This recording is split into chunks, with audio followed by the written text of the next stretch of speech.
네, 저희는 지금 계속 예루살렘을 향해 이제 십자가를 향해 가시는 예수님의 행적과 가르침을 통해 하나님 나라는 이라는 시리즈로 말씀 듣고 있습니다.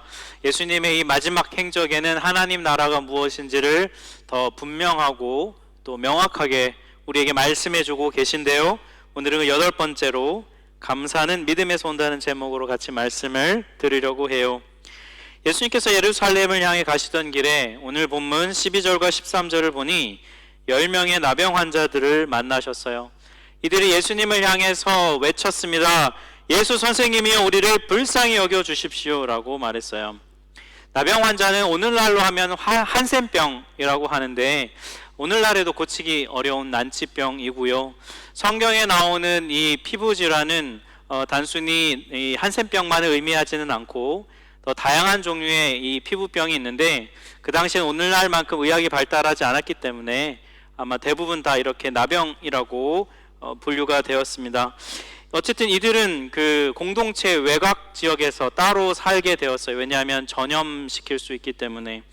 마을 사람들이 가져다 주는 음식을 먹으면서 연명했던, 소외되었던 사람들이었습니다. 그들이 예수님이 지나가신다는 소식 듣고 치유를 요청했어요. 14절을 볼까요? 그랬더니 예수님께서 반응하시는데요, 같이 14절 읽겠습니다. 보시고 이르시되 가서 제사장들에게 너희 몸을 보이라 하셨더니 그들이 가다가 깨끗함을 받은지라. 네, 예수님 병을 고쳐주셨어요. 근데 나병은요, 내가 낫고 나면은 이제 병이 다 나았구나 하고 집에 막 돌아가서는 안 되었어요. 레위기 14장 2절과 3절의 그 레위기 율법 규정에 따르면 반드시 제사장한테 가서 전신을 다 보여주고 나서 제사장이 잘 관찰해보고 정말 다 나았구나라고 이렇게 확정, 판정, 증명을 해주어야만 완치 판정이 나서 집으로 갈 수 있었습니다. 근데 오늘 본문을 보면 좀 이상한 게 있는데, 예수님께서 그 자리에서 이들의 병을 고쳐주신 것이 아니라는 거예요. 나병 환자들이 예수님의 말씀을 듣고 제사장들에게 가는 도중에야 병이 나았다는 것입니다. 다 나은 걸 확인하고 제사장한테 간 게 아니라는 거예요. 낫지도 않았는데 이들은 예수님의 말씀만 듣고 제사장에게로 갔다는 것이죠. 여러분, 이 정도만 해도 굉장히 놀라운 믿음 아닙니까? 그죠? 네. 여러분, 어떻게 이들은 이런 믿음을 가질 수 있었을까요? 오늘 본문에 보면 이들의 그 믿음에 대한 자세한 설명은 나와 있진 않아요. 그런데 우리가 조금 이렇게 추정을 좀 해보면, 오늘 본문에 사건이 있었던 것, 이미 예수님께서 공생애를 이제 마쳐 가시던 시점이에요. 그러니까 최소한 2년 이상 예수님이 사역을 하셨던 시점이죠. 그러니까 분명히 아마도 이 10명의 나병 환자들은 이런 얘기를 들었을 거예요. 예수는 병을 고칠 수 있다. 그리고 예수가 시키는 대로만 하면 병이 낫는다. 이런 어떤 그 소문을 아마 이들이 들었던 것 같아요. 그래서 이들은 예수님의 말씀만 듣고 제사장에게 가라 했더니 정말 그 말 듣고 간 거예요. 오늘 이들의 이 태도는 우리에게 뭘 얘기해 주냐면, 믿음이 어떻게 시작되는지를 우리에게 말해주고 있어요. 믿음은 들음에서 시작해요. 로마서 10장 17절 말씀 저희 같이 한 목소리로 한번 합독하겠습니다. 그러므로 들어야 믿을 수 있고 그리스도를 전하는 말씀이 있어야 들을 수 있습니다. 네. 그러니까 우리가 뭔가를 믿으려면 먼저 들어야 한다는 거예요. 근데 그 들음이 계속되고 반복되고 지속되면 거기에서 믿음이 시작된다는 것이죠. 결국 여러분, 우리 안에 믿음이 생기려면 무언가를 계속 들어야 한다는 것입니다. 그리고 무엇을 듣는가, 그 들음의 내용이 바로 그 믿음의 내용을 결정한다는 거예요. 우리 안에 무언가에 대한 믿음이 있다면 반드시 그것을 계속 지속적으로 들어왔을 거란 거예요. 여러분, 성인이 돼서 어떤 생각을 바꾸는 것이 참 어려움을 경험하시잖아요. 나도 이렇게 생각 안 하고 싶은데 이 생각에서 벗어날 수 없다. 그거는 뭐냐면 그 얘기를 오랫동안 이미 들어왔다는 것입니다. 모태신앙이거나 어릴 때부터 신앙생활 한 분들이 아마 이 자리에도 계실 거예요. 한번 여러분 생각해 보세요. 여러분이 어릴 때 특별히 뭔가 막 하나님에 대해 너무 알고 싶어서, 아니면 신은 존재할까? 이 세상은 신이 존재한다면 왜 이럴까? 뭐 여러분 이런 생각 고민하시면서 교회 간 분들도 있겠지요, 물론. 네, 있겠지만 대부분의 우리는 아마 뭐 친구 손 잡고 가거나 뭐 과자 준다고 교회 쫓아갔거나 아니면 부모님 때문에 어쩔 수 없이 교회를 가거나 그렇게 누군가를 따라서 교회를 나갔을 거예요. 그러면서 매주 설교도 듣고 뭐 성경 공부도 하고 수련회도 따라가고, 그죠? 뭐 양육도 받고 뭐 그러다 보니까 자연스럽게 하나님과 복음에 대해 듣게 되면서 지금의 이 자리까지 오게 된 것이죠. 그래서 이렇게 좀 모태신앙이나 이런 식으로 신앙생활 한 분들과 만나서 얘기를 해보면 자신의 신앙과 믿음에 대해서 좀 이렇게 자신 없어 하는 분들이 많이 있어요. 극적으로 하나님을 만나고 극적으로 하나님을 경험한 그런 회심한 사람들과 비교를 해보면 자기는 좀 뭔가 좀 뜨뜻미지근한 것 같고 뭔가 좀 분명하지 않은 것 같고, 그래서 자기 신앙에 대해서 좀 자신 없어 하는 분들도 많이 있어요.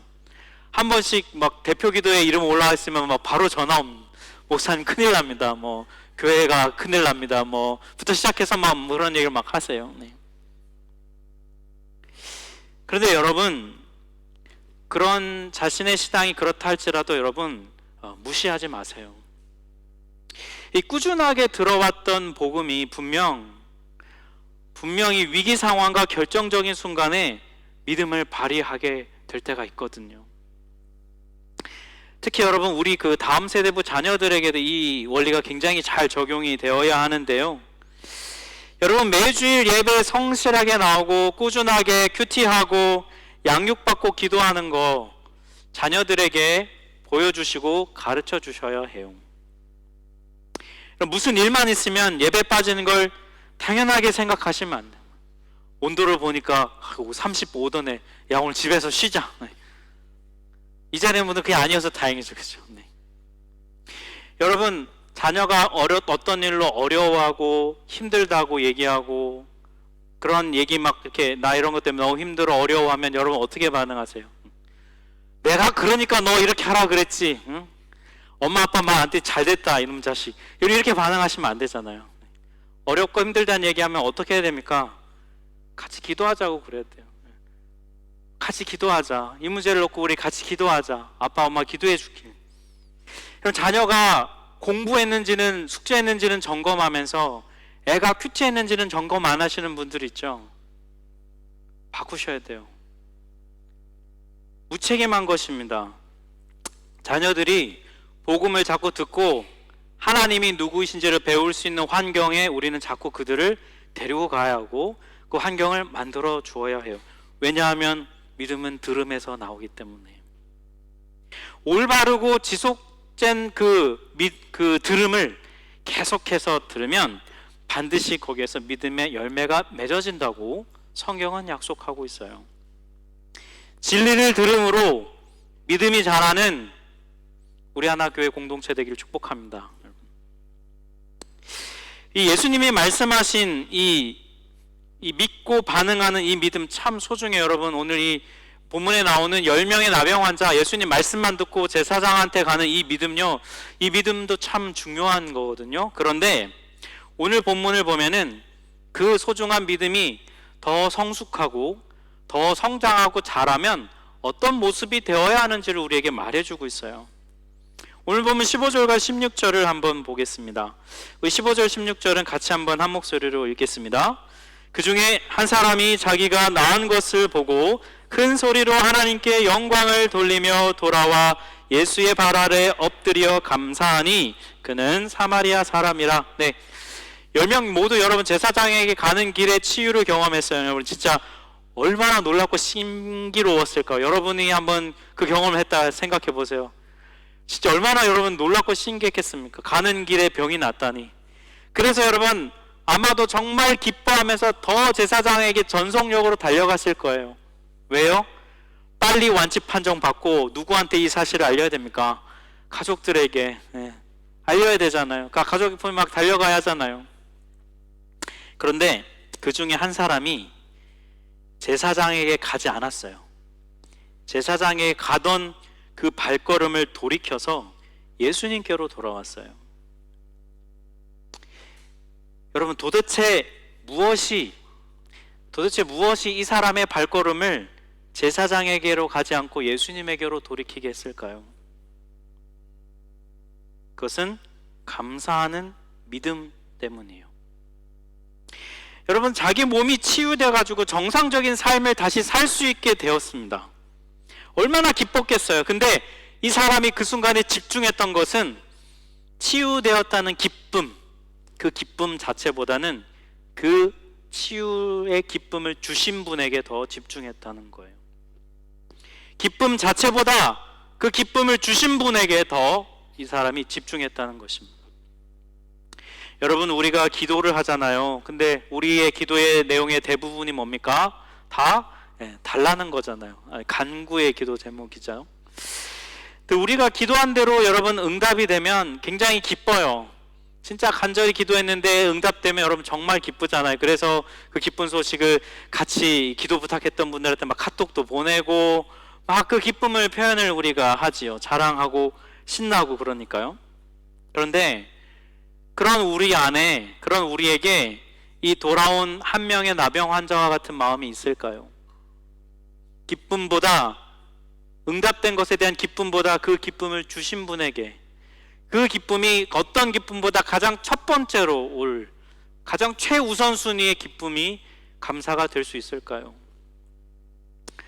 우리가 선물을 주고받을 때가 있잖아요. 여러분, 선물을 받을 때를 보면 아이와 어른의 반응이 나뉩니다.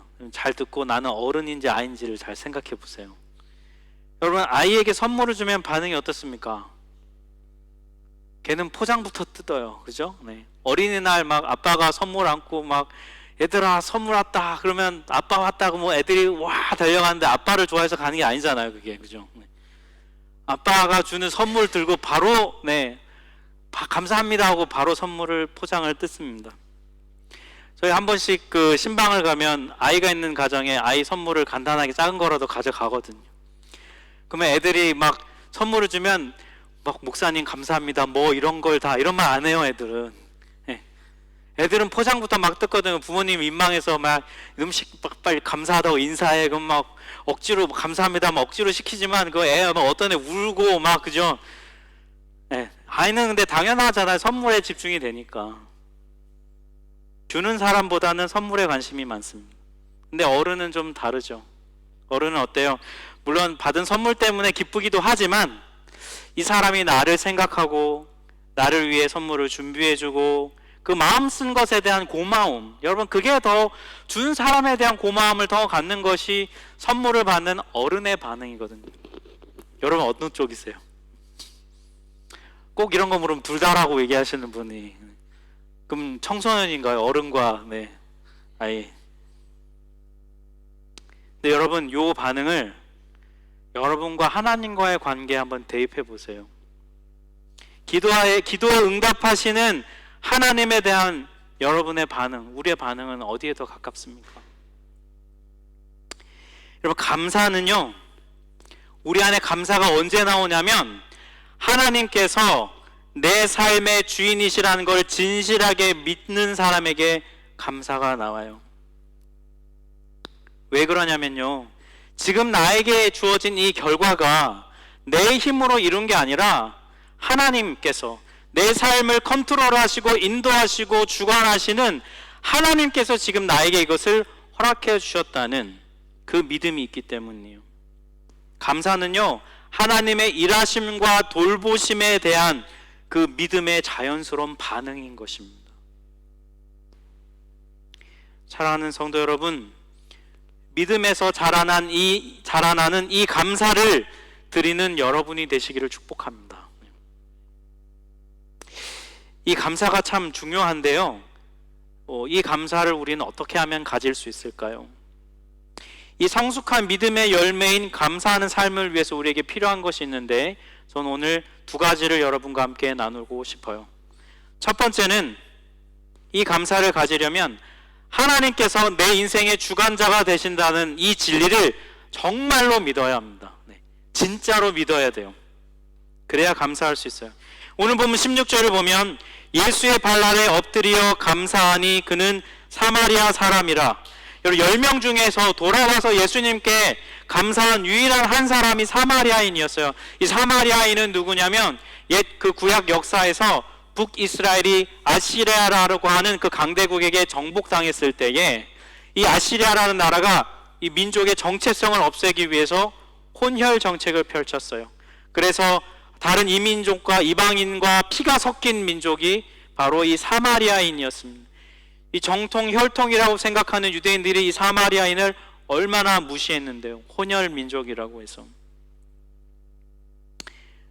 그런데 정작 치유받은 사람들 중에 정통 혈통이라고 생각한 유대인들은 다 제사장한테로 달려갔는데 유일하게 돌아와 감사한 사람은 이 무시받던 사마리아인이라는 거예요.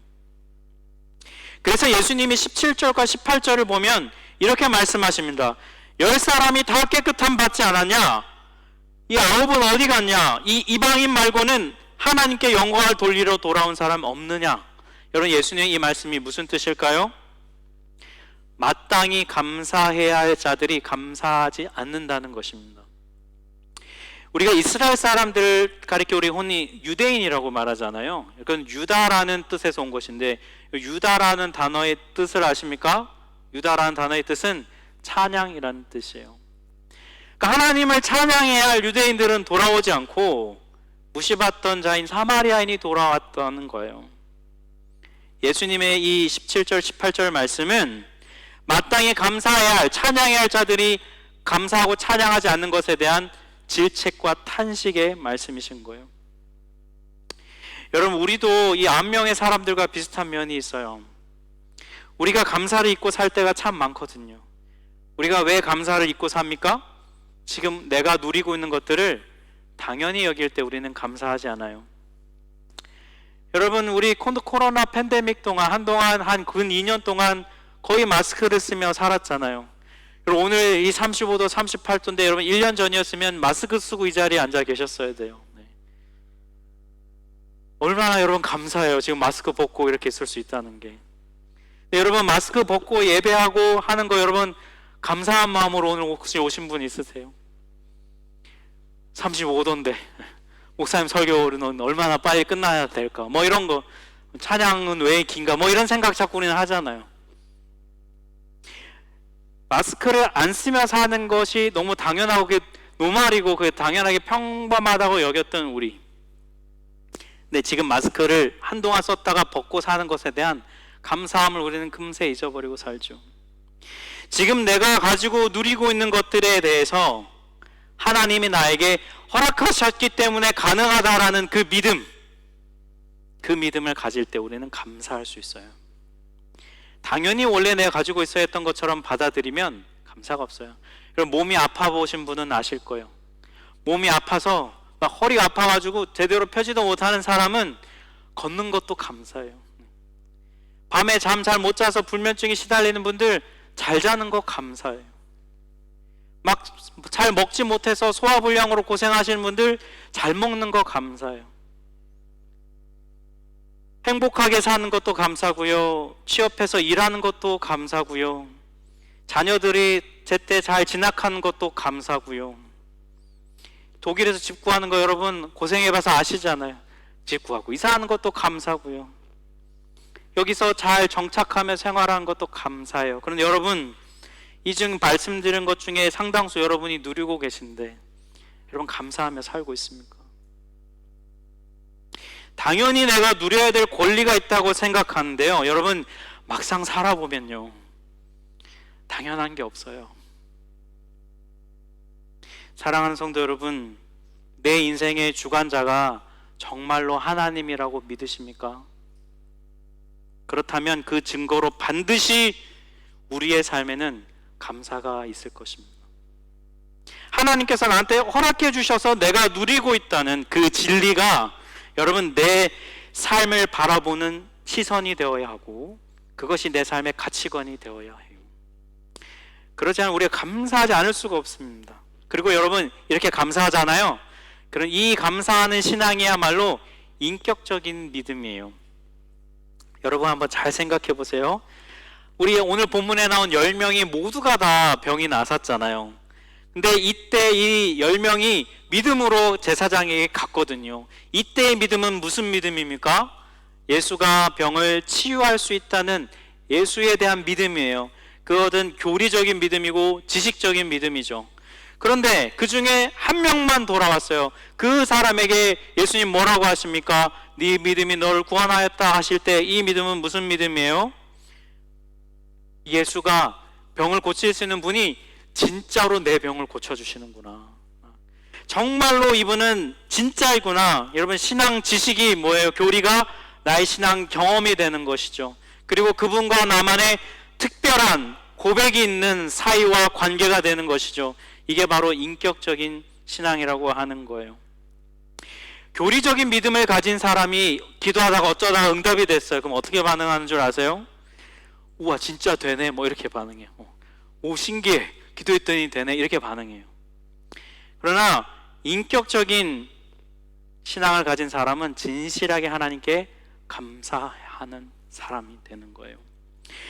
그분이 나한테 특별하게 이 은혜를 베푸셔서 이것이 허락되었다는 것에 감사하는 그 마음이 있다는 것입니다.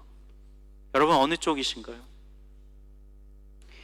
사랑하는 성도 여러분, 하나님께서요, 우리 한 사람 한 사람을 돌보시고 인도하시고 주관자가 되십니다. 그러니 여러분, 이 믿음을 가지고 여러분의 삶을 해석하고 여러분의 삶을 대하면서 감사로 나아가는 여러분 되시기를 축복합니다. 두 번째로, 여러분, 감사를 가지려면 감사한 일을 깨달을 때에 감사를 표현하고 선포해야 됩니다. 에베소서 5장 20절 말씀 같이 한번 한 목소리를 읽겠습니다. 모든 일에 언제나 우리 주 예수 그리스도의 이름으로 하나님 아버지께 감사를 드리십시오. 네, 앞서 말씀드린 대로 하나님이 내 인생의 주관자이심을 우리가 믿어야 하는데, 우리는 자주 내가 하나님이 돼요. 그래서 내가 내 삶을 컨트롤하고 내가 내 삶을 내 뜻대로 합니다. 그러다 보니 여러분, 감사보다는 불평과 불만이 더 많이 생겨요. 왜냐하면 여러분, 내 뜻대로 잘 안 되잖아요. 우리 뜻대로 안 되네요. 그죠? 애가 막 들어오고. 문을 좀 닫아주시겠습니까? 네.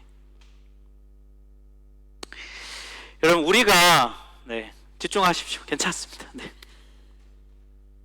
이런 게 또 예배의 묘미 아닙니까? 여러분, 우리가 내 인생에서 내가 주인이 내가 아니라 하나님이라는 것을요, 의식적으로 그리고 의지적으로 고백하고 결단하셔야 됩니다. 그런데 하나님이 내 인생의 주인이시라는 것을 의식적이고 의지적으로 고백하는 가장 좋은 훈련이 뭐냐면 감사를 고백하고 표현하는 훈련이에요. 저희 교회는 헤세드 그 모임에서 저한테 교회 기도 제목을 보내달라고 저희 작년부터인가 아마 저한테 요청을 하셨어요. 그래서 교회 기도 제목을 막 제가 적었습니다. 제 기억으로 한 6개인가 7개인가 적었던 것 같아요. 그래서 이제 카톡으로 보내려고 막 하는데 그 순간 성령께서 저한테 이런 마음을 주셨어요. 너는 감사는 없냐? 이런 마음을 주셨어요.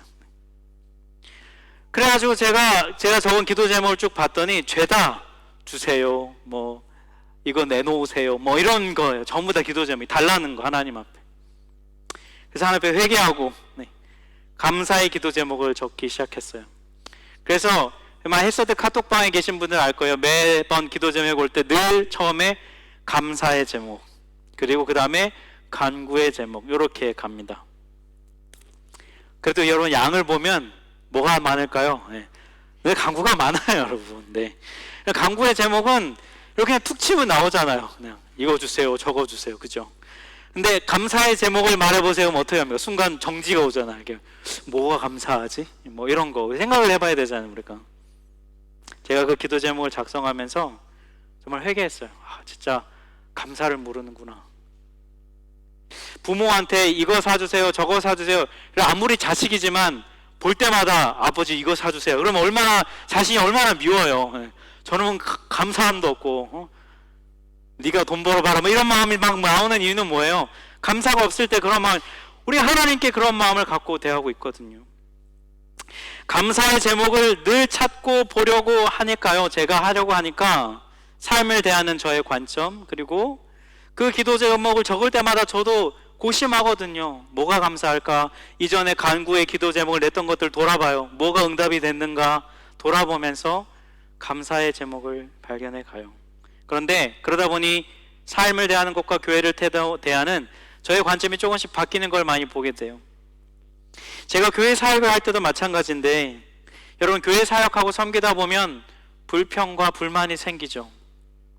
제가 부목사를 하다가 이제 분립개척에서 대표 목사가 되니까 큰 변화 중에 제일 여러 가지 있지만 그 중에 하나는 뭐냐면 교회에 대한 불만이 커지는 거예요. 제가 처음 분립개척하고 나서 모든 게 감사, 그죠? 저는 지금까지도 우리 하나교회가 분립한 지 2년 반 돼 가는데 한 번도 처음에 우리 후원금 받은 거 말고는 한 번도 우리 교회 저희 돈 없어요, 돈 좀 후원해 주세요 라고 요청하지 않은 게 참 너무 감사해요. 자립하면서 갈 수 있다는 것이 참 귀하고 감사해요. 다른 설명이 안 되잖아요. 근데 저도 하다 보면, 사역하다 보면 저도 불만이 막 생겨요. 왜 이렇게 다들 불은 안 끄고 다니는지, 왜 이렇게 분리수거는 안 하는지, 컵은 왜 제자리에 안 갖다 놓는지, 왜 이렇게 교회 물건을 아무렇게나 그냥 해놓고 그냥 가버리는지, 이런 것들이 막 제 눈에 막 들어옵니다. 왜 안 들어오겠어요, 그죠? 또 여러분, 제가 대표 목사다 보니까요, 성도님들 많이 만나는데, 만나보면 이제 교회에 대해 막 아쉬운 거, 좀 바뀌었으면 하는 이런 거 얘기 막 많이 하잖아요. 누구는 춥다고 그러고, 누구는 덥다고 그러고, 어떻게 맞춰야 되는지 모르겠어요. 누구는 막 또 소리가 크다고 그러고, 또 누구는 작다고 그러고, 그러면 어떻게 해야 될지 막 인공지능으로 이렇게 막 맞춰드려야 되나 싶기도 하거든요. 저는 그럴 수 있다고 생각해요. 왜냐하면 제가 대표 목사니까 저한테 얘기하면 누구한테 하시겠어요. 저는 그런 걸 들을 준비가 돼 있어요. 얼마든지 얘기하셔도 됩니다. 목사님이 이거 얘기하는 힘들어하나 보다, 이렇게 얘기 안 하는 게 아니라 얘기하셔야 돼요.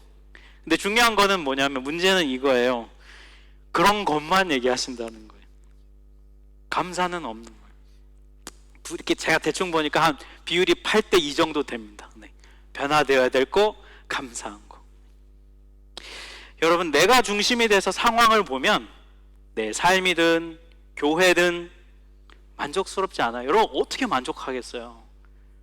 아쉬운 거 투성이잖아요. 불만족스러운 거 투성이죠. 근데 여러분, 자기중심성을 내려놓고 하나님의 눈으로 보면 감사할 게 보이거든요. 불만은 크고 감사는 작아요. 만약에 우리의 상태가 그렇다면요, 여러분, 내가 너무 내 중심적으로 삶을 대하고 있고 사람들을 대하고 있다는 증거입니다. 여러분, 감사를 입으로 고백해 보세요. 선포해 보세요.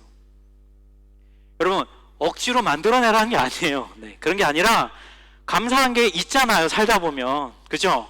그때 감사를 선포하라는 거예요. 하나님, 제가 멀쩡히 2발로 걸어 다니네요. 너무 감사합니다. 하나님, 제가 이런 걸 먹는데 이런 것도 다 제 몸이 소화시키네요. 감사합니다.